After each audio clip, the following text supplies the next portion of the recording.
পাউরুটি দিয়ে রাজকীয় স্টাইলে মিষ্টির ডিজার বানালাম, যা শাহির টুকরা নামে পরিচিত। এই মিষ্টি একবার খেলে মুখে লেগে থাকবে চিরকাল। এই মিষ্টি যেমন দুধের চোপচোপা এবং মিষ্টিতেও ভরপুর। এই মিষ্টি দেখতে যেমন, খেতেও কিন্তু খুবই দুর্দান্ত। দেখতেই পাচ্ছেন কতটা লোভনীয় ও আকর্ষণীয় লাগছে। ছোট থেকে বুড়ো সবারই পছন্দ। হ্যালো এভরিওয়ান, আসসালামু আলাইকুম। সবাই কেমন আছেন? আশা করি সবাই অনেক ভালো আছেন। আল্লাহর রহমতে আমিও ভালো আছি। তো আজকে আমার ব্লগ ভিডিওতে থাকছে পাউরুটি দিয়ে মিষ্টির ডিজার রেসিপি, যা দেখতে হলে পুরো ভিডিওর সাথে থাকুন। আর অবশ্যই পুরো ভিডিও দেখে একটা সুন্দর করে কমেন্ট করবেন। যাই হোক, আমি প্রথমে এখানে অনেক পিস পাউরুটি নিয়ে নিয়েছি। তারপর এটা চাকু দিয়ে কুনিচাভাবে এগুলো কয়েকটা পিস করে কেটে নিচ্ছি। এখানে আমি একটা বক্সের রুটি নিয়েছিলাম। সবগুলো রুটি এইভাবে আমি কুনিচা করে কেটে নিচ্ছি। এরপর দেখেন কি সুন্দর করে সাজিয়ে নিচ্ছি। আর এটা সবার জন্যই বানাচ্ছি, ফ্যামিলির সবার জন্য। আর বাসায় যেহেতু মেহমান আসবে, তাদেরকে মিষ্টি মুক্ত করাতেই হবে, তার জন্য এই মিষ্টির রেসিপিটা আজকে আমার এখানে রুটিগুলো সব কিছুই কাটা শেষ হয়ে গেছে। এখন আমি চুলার মধ্যে এসে পড়ছি। প্রথমে একটা মিষ্টি শিরা তৈরি করে নিব। এর জন্য আমি কড়াইয়ের উপরে একটু পানি দিয়ে তারপরে চিনি দিয়ে এগুলো একটা শিরা তৈরি করে নিলাম। শিরাটা তৈরি হয়ে গেলে আমি শিরাটা নামিয়ে নিছি। তারপর আমি চিনির শিরাটা বাটিতে ঢেলে এটা ঠান্ডা করার জন্য রেখে দিছি। এরপর আমি দুধটাও জাল দিয়ে নিছি। দুধেও সামান্য পরিমাণ চিনি আর একটু লবণ আর একটু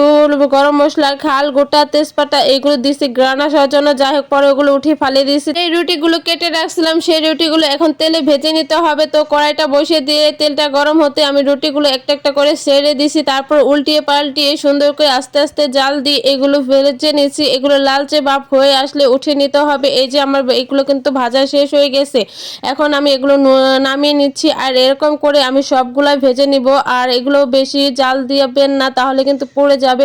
এগুলো ভাজার পর কিন্তু অনেকটা শক্ত হয়ে যায়। যাই হোক, আমি কিন্তু সবগুলো এইভাবে ভেজে নিচ্ছি। আর এগুলো কিন্তু ভাজতে অনেক সময় লাগে, কারণ আমার কড়াইটা ছিল অনেক ছোট। যাই হোক, অনেক সময় ধরে এগুলো ভেজে নিলাম। এরপর এগুলো আমি চিনি যে শিরাটা তৈরি করে রাখছিলাম, এই শিরার মধ্যে চুবিয়ে চুবিয়ে এখানে আমি একটা প্লেট নিয়েছি, প্লেটে করে রেখে দিব। এই যে দেখতে পাচ্ছেন, আমি একটা একটা করে সুন্দর করে চিনি শিরার মধ্যে চুবিয়ে চুবিয়ে এখন একটা একটা করে সাজিয়ে নিচ্ছি। এইভাবে কিন্তু সবগুলো আমি এখানে সাজিয়ে নিব। দেখতেই পাচ্ছেন, সবগুলো আমি আগে প্রথমে চিনি শিরার মধ্যে চুবিয়ে নিই। তো এইভাবে করে কিন্তু আমি সবগুলা রুটি চিনি শিরাবিতে ভিজিয়ে তারপরে প্লেটে সুন্দর করে সাজিয়ে নিয়েছি। এইবারে কিন্তু এগুলো একটু সুন্দর করে সাজিয়ে নিলে প্লেটে দুধ ঢালতে যাতে কষ্ট না হয় এবং কি পড়ে না যায়, একটা একটু গর্তের মতন সাইজের প্লেট নেবেন, যেহেতু দুধটা ঢালা হবে এর উপর দিয়ে, যাতে দুধগুলো বাহিরে না পড়ে যায়। যাই হোক, আমার কিন্তু সবগুলা সাজানো শেষ হয়ে গেছে। এই যে দুধটা যে জাল করে রাখছিলাম, এখন এই দুধটা উপর দিয়ে ঢেলে দিচ্ছি। দেখতেই পাচ্ছেন কত সুন্দর করে সাজিয়েছি একটা করে একটা করে।